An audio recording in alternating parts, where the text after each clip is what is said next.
Tengan muy buenos días, chicas. En esta jornada continuaremos con lo que es el tema de los tratados internacionales ratificados por El Salvador. En la jornada anterior estábamos viendo los diferentes principios, ¿verdad? En esta ocasión abordaremos el principio número 7, el cual nos habla del derecho del trabajo y la no explotación, los cuales están comprendidos en el artículo 19, numeral 1 y 2, en el artículo 34, en el artículo 32 de lo que es la Convención de los Estados partes, los cuales se comprometen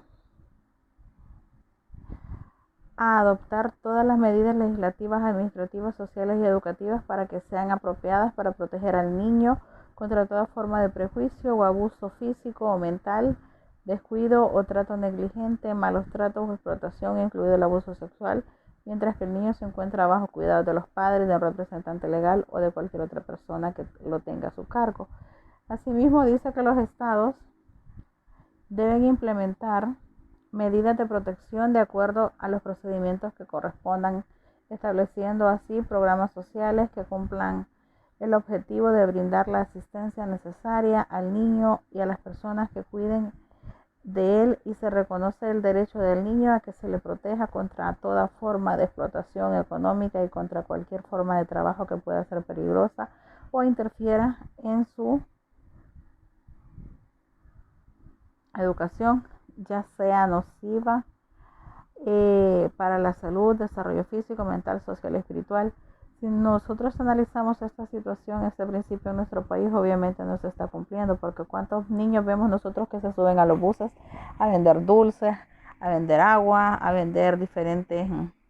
tipos de productos. Cuántos niños nosotros observamos que también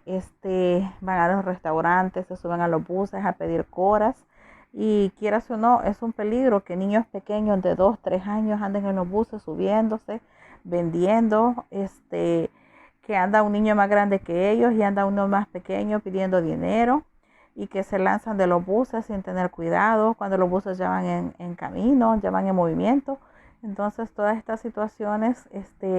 nos indican a nosotros que en nuestro país lo que es esto de la explotación laboral obviamente no se da, y no se diga lo del abuso sexual. ¿Cuántos casos no hemos visto de que en las familias se dan diferentes tipos de abuso, incluido el abuso sexual, donde padres o padrastros o algún conocido abusa sexualmente, ya sea de las niñas o los niños? Entonces,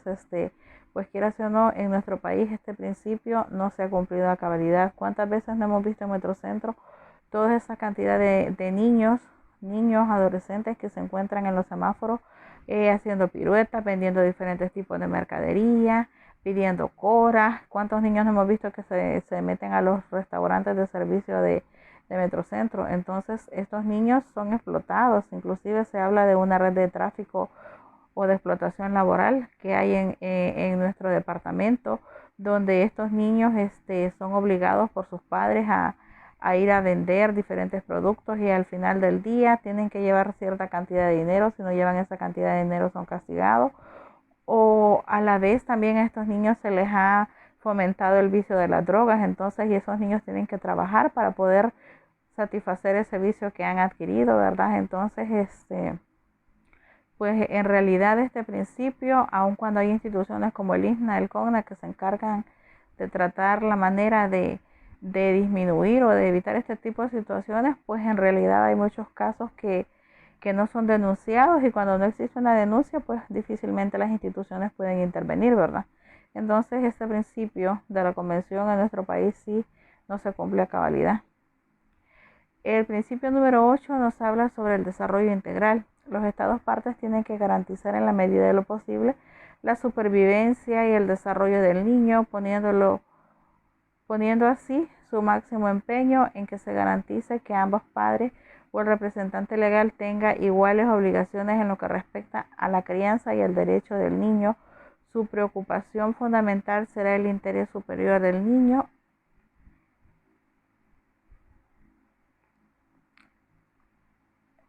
Todo esto puede verse reflejado en el artículo 6, numeral 2, y en el artículo 18, numeral 1 de la Convención. Como sabemos, ¿verdad? Independientemente de que sea la Convención, la LEPINA, la política de educación, siempre se establece que interés superior debe ser el niño, la niña o el adolescente, y es nuestro deber y de la familia y de los responsables y de la sociedad en general garantizar el desarrollo integral de estos niñas y niños. Y cuando hablamos de desarrollo integral, hablamos de que este niño tenga acceso a los diferentes servicios como son salud, educación, alimentación, vestuario, tenga acceso a actividades recreativas, lúdicas, tenga acceso a servicios de diferente índole. Entonces, y es no solo responsabilidad de la familia, ni de la escuela, ni del Ministerio de Salud, sino de la sociedad en general, el garantizar el desarrollo integral de estas niñas y niños de nuestro país. Y pues que en nuestro país existen instituciones que se encargan, ¿verdad?, de garantizar lo que es este aspecto, convirtiendo al niño en el interés superior, convirtiendo al niño en el eje central del proceso de protección, ¿verdad? Eh, Dice que los ámbitos de regulación detallados en los artículos de la Convención de los Derechos del Niño son fundamentales para garantizar la protección integral que todo niño necesita. Es por ello que ha cobrado mayor importancia en El Salvador tras el conflicto armado, la firma de los acuerdos de paz y actualmente con el fenómeno de la delincuencia juvenil. En El Salvador, con el transcurso del tiempo, dice que fue indispensable la incorporación de lo regulado y establecido por la Convención de las Leyes Internas, y de esta manera se logró fortalecer la regulación de los derechos de los niños que se articula en dicho instrumento jurídico, debido a que el Estado salvadoreño ha tenido que enfrentar el conflicto social de la delincuencia juvenil, creando a lo largo del tiempo una serie de medidas orientadas al amparo, las necesidades y las garantías de los derechos de los niños. Asimismo, se han creado estrategias a través de las instituciones del Estado para reprimir todo acto ilícito que los niños hayan cometido, respetando la normativa internacional y nacional. Como sabemos, ¿verdad?, nuestro país ha atravesado por diferentes situaciones, las cuales pues han vulnerado grandemente lo que son los derechos de las niñas y los niños. Y tomando como referencia todos estos eventos o acontecimientos que han pasado en nuestro país, pues se decidió, ¿verdad?, ratificar o poner en práctica lo que son las leyes basadas en los derechos de los niños, que garanticen el cumplimiento de los derechos de estos. Sin embargo, aquí nos habla de que también pues se busca reprimir, ¿verdad?, a aquellos niños que han cometido algún tipo de delito, pero siempre respetando la normativa nacional e internacional. Una de las compañeras en una jornada preguntaba que si un niño que hubiese cometido un delito, un asesinato, podría ser sancionado, y yo le explicaba, ¿verdad?, que según nuestras leyes no existe un fundamento jurídico que pueda sancionar o castigar a un menor de edad que ha cometido un delito. ¿Por qué? Porque ese niño todavía no tiene la suficiente madurez cognitiva para poder asumir la responsabilidad o la culpa de haber cometido un delito, sobre todo por el hecho que no tiene la suficiente edad mental para comprender el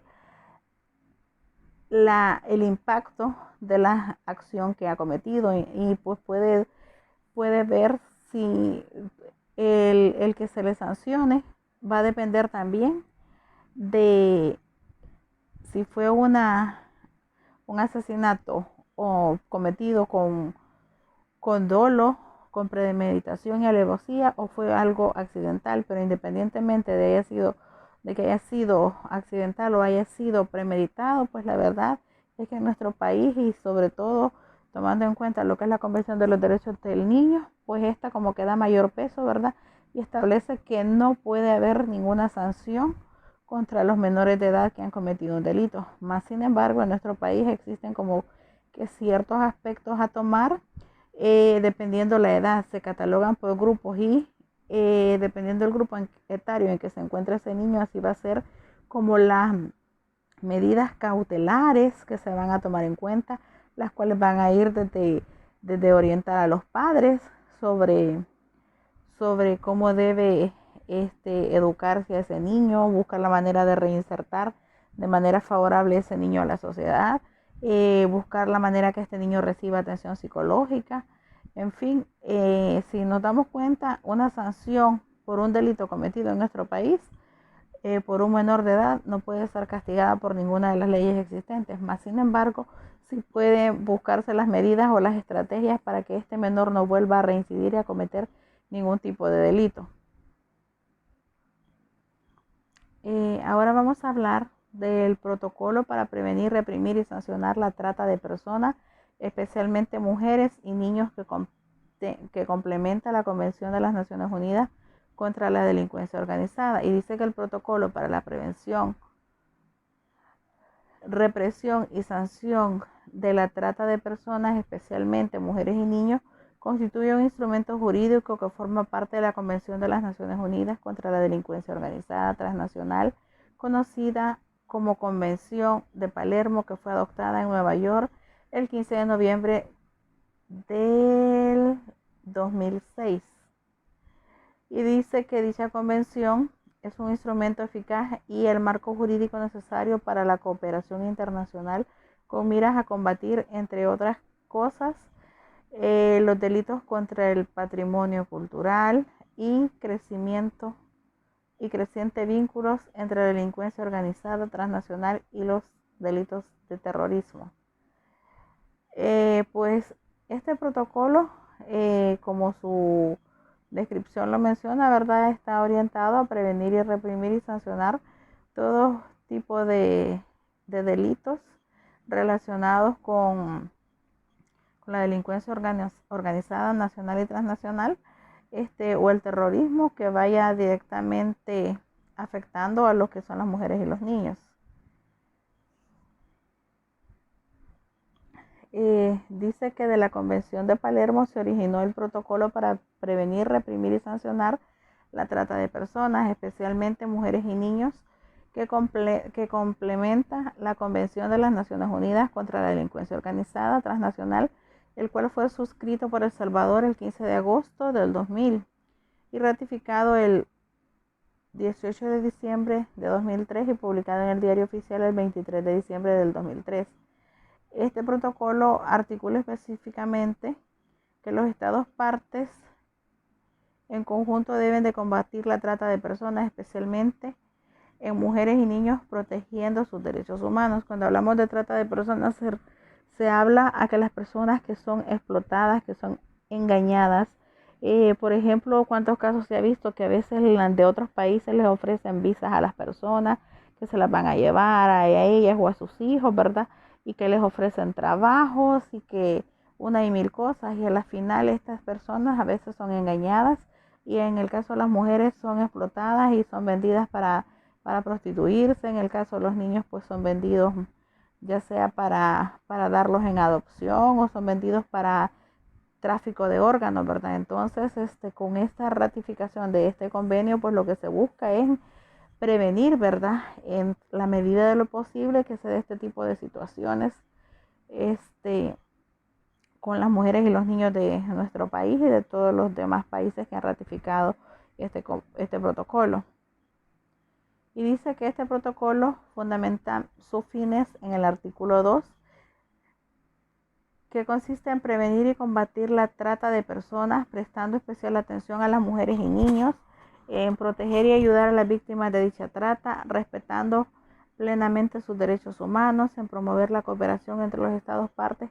para lograr estos fines. Dichos principios han sido categorizados y nombrados como diferentes tipos de derechos que gozan los niños, como se ha venido observando en los instrumentos jurídicos analizados anteriormente. Como sabemos, ¿verdad?, en cada país donde se conoce de que se está cometiendo este tipo de delito, pues obviamente todos los países han ratificado, o en su mayoría han ratificado este protocolo, y el cual indica cuál es el procedimiento a seguir cuando se encuentran personas que están siendo explotadas, que han sido vulneradas en sus derechos, que han sido víctimas de trata, ¿verdad? Entonces se busca la cooperación entre los estados que han ratificado esto para prevenir y pues en el caso que hayan sido privadas de su libertad y llevadas a otros países, pues esas personas con sus hijos, esas niñas, niños o mujeres, pues son regresados a su país, ¿verdad? Tomando en cuenta pues las coordinaciones que se establece entre los estados. Y dice que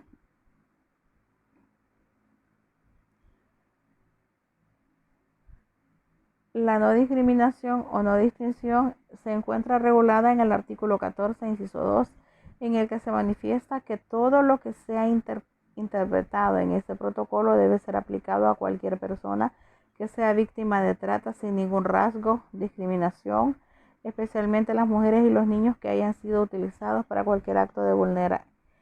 que vulnere sus derechos, ya sea en forma voluntaria o forzosa,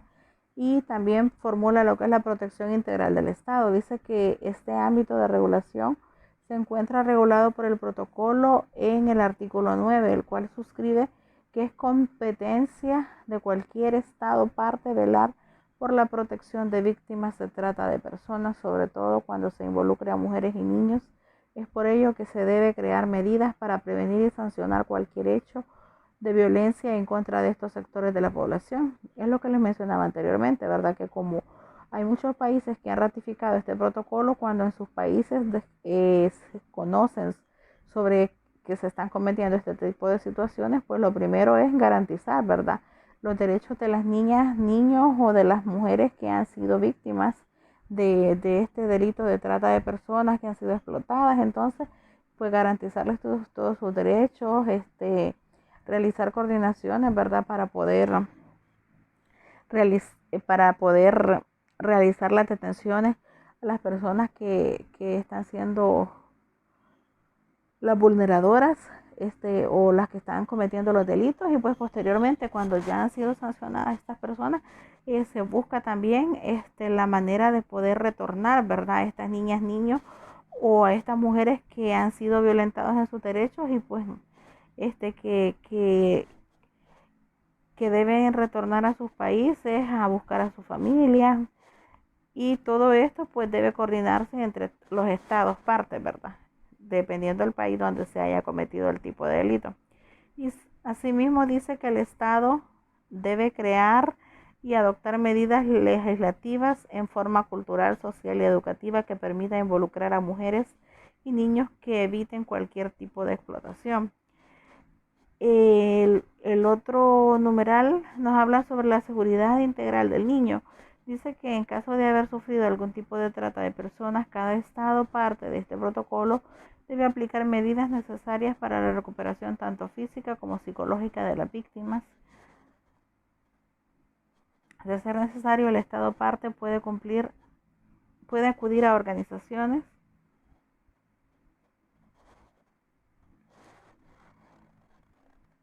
no gubernamentales o al recurso de cooperación internacional para ayudar a las personas que han sufrido algún tipo de daño relacionado con la trata de personas. Esto se puede ver reflejado en el artículo 6, numeral 3 del presente protocolo, dice, ¿verdad? Y también en el numeral 5 del mismo artículo se consigna que cada estado está comprometido en esforzarse por prevenir la seguridad física de las víctimas de la trata de personas mientras se encuentran en su territorio. Y en el literal 4 pues dice que los derechos de prioridad o protección y socorro. Cada estado parte protegerá la privacidad y la identidad de las víctimas de trata de personas. Asimismo, el estado guardará la confidencialidad de las acusaciones jurídicas relativas a este delito, tal como lo contempla el artículo 6, inciso 1 de este protocolo. Es decir, como podemos observar, ¿verdad?, todos los estados partes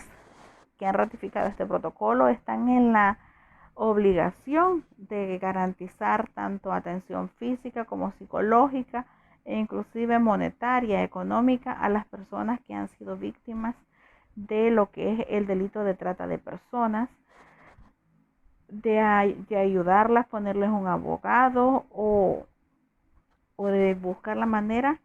de garantizar la protección de estas víctimas de lo que es el delito de trata de personas, ¿verdad? Esto pues lo hacen todos los estados partes. Por ejemplo, si en nuestro país se encontrase alguna red de tráfico de personas o trata de personas o alguna red de tráfico de órganos, pues obviamente sería nuestro país el que encargado de realizar las detenciones correspondientes y sobre todo, ¿verdad?, de garantizar la seguridad física, psicológica de estas personas que están siendo víctimas de este delito de trata. Dice que el protocolo facultativo de la Convención sobre los Derechos del Niño relativo a la participación de los niños en conflictos de guerra, este sería otro protocolo que ha sido ratificado por nuestro país. Y dice que el protocolo facultativo sobre la participación de los niños en los conflictos armados constituye un protocolo adicional de la Convención de los Derechos de los Niños, que tiene como objetivo fundamental fortalecer la aplicación de la Convención de los Estados que la suscriben, asimismo aumentar la protección de los niños durante el desarrollo y los conflictos armados. Este protocolo fue suscrito por El Salvador el 18 de septiembre del año 2000 bajo el acuerdo número 1064 y entró en vigor el 12 de febrero de 2002. Como podemos observar, ¿verdad? Nuestro país ha pasado por lo que fue un proceso de guerra. En este proceso de guerra, pues fue necesario que, no es que fue necesario, sino que se dio la situación donde tanto personal del ejército como de la guerrilla, pues se encargaron, ¿verdad?, de reclutar a la mayor cantidad de personas, en este caso niños, niñas, mujeres, jóvenes, para que formaran parte ya sea de las filas del ejército o de las filas de la guerrilla. Y pues quieras o no, aquí se vulneraba los derechos, puesto que se les obligaba a que ellos formaran parte de cualquiera de los dos bandos en contra de su voluntad, porque muchas personas fueron privadas de su voluntad y obligadas a inscribirse o a formar parte de la fila, ya sea del ejército o de la guerrilla, para poder participar en lo que fue el conflicto armado de nuestro país, ¿verdad? Entonces, obviamente observamos que ha habido una violación de derechos de estas personas, las cuales no estuvieron o no formaron parte de este periodo de la guerra de manera voluntaria, sino que fueron obligados y violentando su derecho a la libertad de expresión, al poder elegir, o sea, porque no era que les daban libertad para que pudieran elegir si querían o no querían alistarse en el ejército, simplemente los agarraban y se los llevaban. Entonces podemos observar que ha habido una gran violación de derechos de las niñas, niños, adolescentes en nuestro país. Y dice que este protocolo recoge una serie de archivos que hacen referencia al reclutamiento y participación de niños y niñas en los conflictos armados. Por ejemplo, en el artículo 4, numeral 1, dice que los grupos armados distintos de la Fuerza Armada de un Estado no deben en ninguna circunstancia reclutar o utilizar en hostilidades a los menores de 18 años. Además, dice que más adelante también manifiesta en el numeral 2 que el Estado debe de impedir a toda costa que el reclutamiento no suceda y adoptar medidas necesarias dentro de la ley para que se cumpla esta disposición y prohíba hacer tipificación de estas prácticas. Es decir, que este instrumento jurídico es una herramienta legal para el Estado salvadoreño que no la está utilizando para evitar lo que hacen las pandillas, grupos armados o delincuentes o delictivos al reclutar menores de edad para involucrarlos en actos criminales o ilícitos de una forma táctica o disfrazada. Así también, ya que como país se ha suscrito este protocolo, hay que garantizar que no quede absuelto de sus posiciones, de sus disposiciones, y de esta forma el Estado debe acatar y corregir aplicando las sanciones y castigos respectivos a los que realiza este tipo de prohibición. Es decir, que este protocolo no solamente puede implementarse en periodos de guerra, sino también a aplicarnos a nuestra realidad, ¿verdad? Donde vemos el caso de que pues muchos niños menores de edad son reclutados en estos grupos, ¿verdad? Y pues obligados a cometer diferentes tipos de delitos y pues amparados también en el hecho, muchas veces estos tipos de delitos se cometen amparados en el hecho de que como son menores de edad no pueden ser sancionados. Entonces, quieras o no, este tipo de protocolo y nuestras leyes a veces como que son un arma de doble filo a la hora del cumplimiento de los diferentes aspectos legales de nuestro país.